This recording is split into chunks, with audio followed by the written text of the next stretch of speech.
Hello दोस्तों, कैसे हो आप सभी। आज मैं आपके लिए कहानी लेकर आई हूँ, अबला नहीं हूँ मैं। आज फिर अंकित ने रीना के आत्मसम्मान को ठेस पहुंचाने का प्रयास किया। ऐसा पहली बार नहीं हुआ था, पर रीना बेटी की वजह से चुप रह जाती। पिता का ऐसा रूप देखकर वह सहम जाती थी। अपनी पीड़ा से ज़्यादा अधिक चिंता बेटी की रहती थी। जब ब्याह कर इस घर में आई थी, तब कभी नहीं सोचा था अंकित का असली चेहरा ऐसा होगा।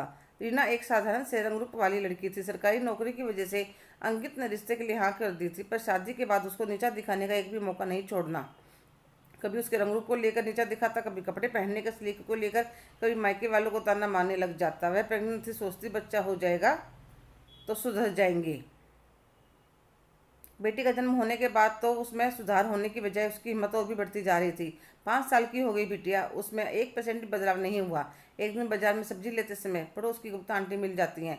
वह कहने लगी, बेटी कहना तो नहीं चाहिए, पर जुल्म सहने वाले भी उतना ही अपराधी होता है जितना करने वाला।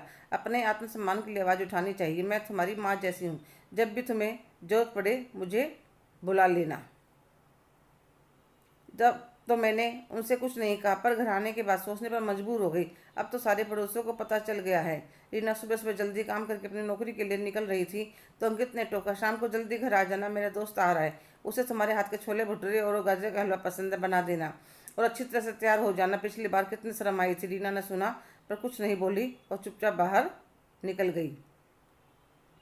बेटी को स्कूल छोड़ो और अपने ऑफिस चली गई। रास्ते में उसे पिछली बार की बातें याद आ रही थी, जब राघव के आने पर उन दोनों की आपस में कितनी लड़ाई हुई थी। राघव कहने लगा, जिस भाभी ने इतना अच्छा खाना बनाया उसे मिलवा तो दे। जब मैं रसोई से बाहर आई तो काम करते करते हुलिया बिगड़ा हुआ था, तो इनके दोस्त ने कह दिया, अरे यार थोड़ी बहुत तो भाभी की हेल्प करवा देकर। उसके जाने के बाद अंकित मेरे ऊपर कितना चिल्लाया था, क्या जरूरत थी ऐसा दिखाने की। पता नहीं तुम्हारे ऊपर कितना काम का बोझ लाद रखा है।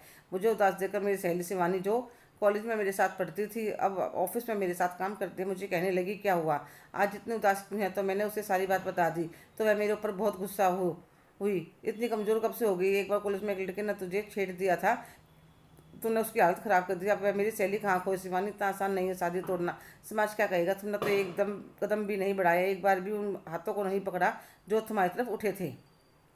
तुमने एक बार भी यह नहीं सोचा तुम्हारे इस व्यवहार का तुम्हारी बेटी पर क्या असर पड़ेगा, उसका शादी को लेकर क्या नजरिया होगा आने वाले कल को। तुम सही कह रही हो शिवानी। रीना ने हाफ डे लिया, अपनी बेटी को स्कूल से लेकर फ़ोन स्विच ऑफ कर दिया और घूमने निकल गई।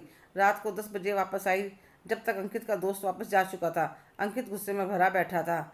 जैसे ही रीना घर के अंदर आती है, अंकित उसके ऊपर चिल्लाने लगता है, कहाँ रंग रलिया मनाने चली गई थी, तुम्हें पता था मेरा दोस्त आने वाला है। और उसके ऊपर हाथ उठाने की कोशिश करता है। रीना उसका हाथ पकड़ लेते, आइंदा ऐसी गलती मत करना। आज तो हाथ पकड़ा, कल को उठ भी सकता है।